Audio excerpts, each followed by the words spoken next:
Assalamualaikum warahmatullahi wabarakatuh, Sobat Rini Channel Education. Semoga semakin semangat dalam beredukasi. Nah, 10 menit berbicara, tetapi siswa sibuk berjam-jam, namun tujuan pembelajaran dapat tercapai. Kira-kira mungkin tidak kita melakukan mengajar seperti itu?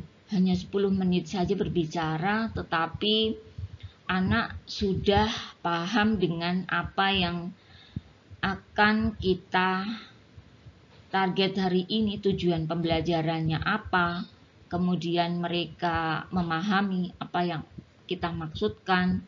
Nah, dengan persiapan perencanaan mengajar yang baik, yang terkonsep secara rapi dan sistematis, maka saya yakin hal ini bukanlah sesuatu yang mustahil. Ayo kita mari buktikan apakah seperti itu bisa kita laksanakan. Nah, agar kita lebih semangat lagi, jangan lupa komen, like, and share di Rini Channel Education agar kita lebih semangat lagi dalam membuat konten-konten yang baru. Nah, meskipun pembelajaran tatap muka sudah kita laksanakan, namun sepertinya 2 tahun kemarin itu bukanlah hal yang mudah untuk merubah kebiasaan-kebiasaan yang sudah kita lakukan.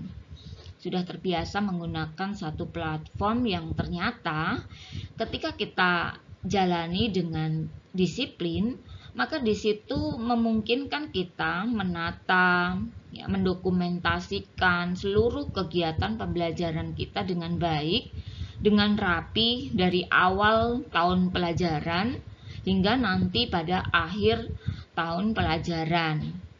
Dan siswa pun memiliki hak yang sama, meskipun mungkin ada 1 atau 2 kali mereka tidak mengikuti pelajaran, mungkin dikarenakan sakit atau hal yang lain.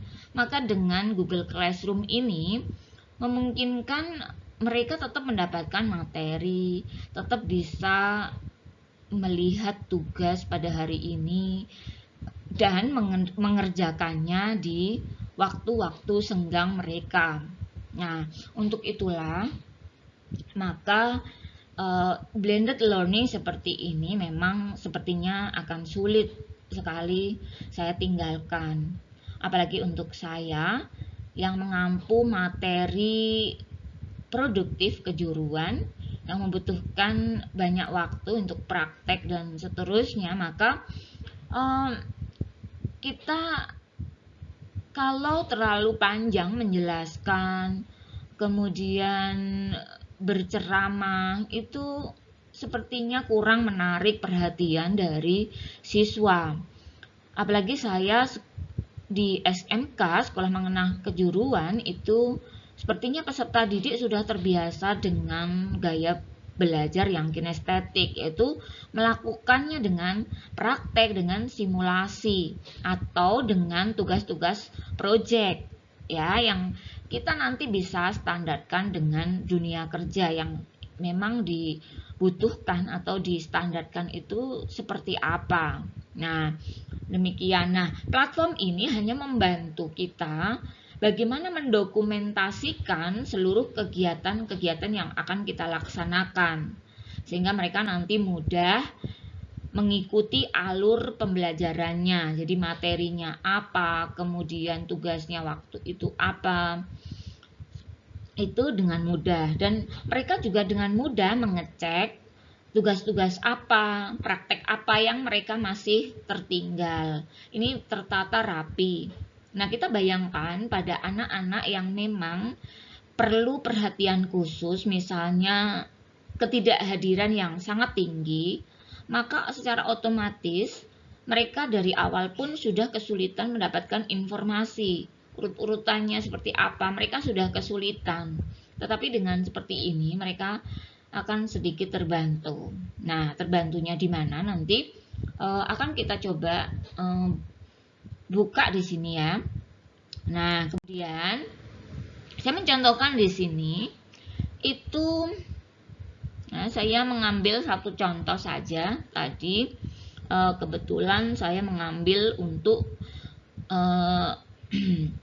kelas 12 OTKP.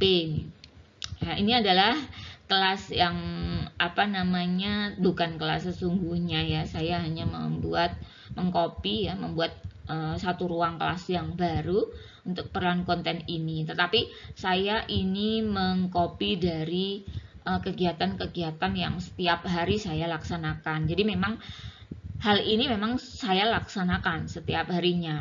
Nah, ini contoh yang pertama.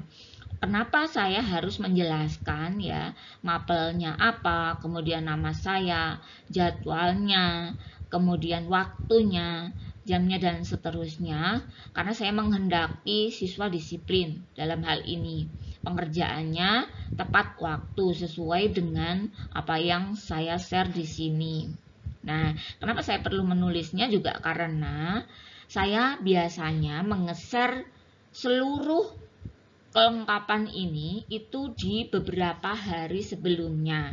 Jadi di waktu senggang saya, misalnya di hari Sabtu, saya share semuanya di semua kelas. Jadi sudah saya share seperti ini, dan saya ingin menyampaikan materi apa, itu sudah saya share beberapa hari sebelumnya. Sehingga misalnya hari Senin pagi saya mengajar itu sudah ada. Ini sudah saya share sebelumnya. Sehingga kadang-kadang untuk siswa-siswa yang rajin itu memang sudah membukanya terlebih dahulu. Mereka sudah baca tujuan pembelajaran kita hari ini apa, kita mau melaksanakan apa, itu gambarannya mereka sudah punya. Nah, itu keuntungan dari penggunaan platform digital ini. Sehingga saya itu menjadi sangat sulit sekali meninggalkan sistem blended learning seperti ini. Nah, kemudian di sini ini sisa dari kebiasaan kita dulu ya. Pada waktu masih PJJ atau pembelajaran jarak jauh secara daring, itu memang ada absen khusus untuk mereka absen online ya. Nah, sehingga ini tetap masih saya jalankan walaupun ketika tatap muka itu absensinya itu saya ganti dengan absensi manual yang saya absen satu persatu siswanya. Kemudian saya juga sudah mengupload file materi yang bisa mereka download sehingga nanti mereka bisa baca secara offline di waktu senggang mereka. Nah, seperti ini sudah saya upload ya. Kemudian saya juga menge-share link ya yang isinya itu adalah pembahasan materi ya. Berarti ini isinya adalah video yang sudah saya siapkan sebelumnya tentang penjelasan materi ya, ringkasan materi dari materi yang kita pelajari hari ini. Nah, sehingga ketika saya menyampaikan paparan di muka kelas, saya biasanya hanya memaparkan garis-garis besarnya saja, kemudian dilanjut dengan kita semacam soal-soal yang bentuknya adalah studi kasus ya. Di dalam studi kasus ini memungkinkan anak berpikir kritis karena dalam kasus tertentu mereka kita posisikan seolah-olah telah berada pada satu profesi sesuai dengan kompetensi keahliannya masing-masing. Sehingga dalam benak mereka mensimulasi dirinya untuk menjadi orang yang profesional, dan dalam soal kasus itu mereka kita tuntut untuk menyelesaikan masalah-masalah tertentu. Nah, tentunya berarti ini adalah latihan mereka untuk berpikir kritis dan juga problem solvingnya. Nah, kemudian setelah ini kita share, kita juga perlu menyiapkan satu lagi adalah untuk penugasannya. Nah, penugasannya seperti ini. Jadi kalau tadi ya materi secara rapi kita share di stream ini, kemudian untuk tugasnya kita upload di classwork, kita jelaskan langkah kerjanya seperti apa. Tetapi kalau kita ingin melampirkan filenya itu juga bisa. Jadi nanti tertata seperti ini dan terdokumentasi secara baik. Nah, sehingga kalau tiba-tiba misalnya ada anak yang tadinya memang agak butuh perlakuan khusus ya, terutama kami itu ada beberapa anak yang mungkin karena sakit atau mungkin karena ada halangan-halangan tertentu sehingga beberapa kali tidak mengikuti pelajaran, mereka pun tetap bisa mengerjakannya di waktu senggang mereka, tidak tertinggal dengan yang lain karena mereka pun mendapatkan materi kemudian penugasan seperti ini yang sama. Nah, kemudian nanti setelah mereka semua mengupload ya, kita sebagai guru kita bisa mereview ya mana-mana anak-anak yang rajin dan mana yang tidak. Ini sangat kelihatan sekali. Jadi sudah kelihatan ya tugas 11 dan 12 ini belum mengumpulkan semuanya. Nah, mungkin ini belum deadline ya. Tetapi tugas 10 itu sudah, 9 sudah semua. Nah, ini kenapa tugas-tugas yang lampau yang mereka tertinggal itu masih bisa kita tanyakan ya, apakah mereka itu kesulitannya adalah pada pemahamannya. Nah, ini nanti bisa kita tanyakan kepada siswanya dan setelah mereka pahami materi-materi tersebut maka mereka tetap wajib untuk mengumpulkan semua tugas-tugasnya tanpa terkecuali seperti itu. Walaupun pada anak-anak tertentu kita harus memberikan tambahan penjelasan. Nah, seperti ini. Nah, kemudian seperti ini nah, ini berarti pada tugas 11 itu baru ada anak 11 yang mengumpulkan ya.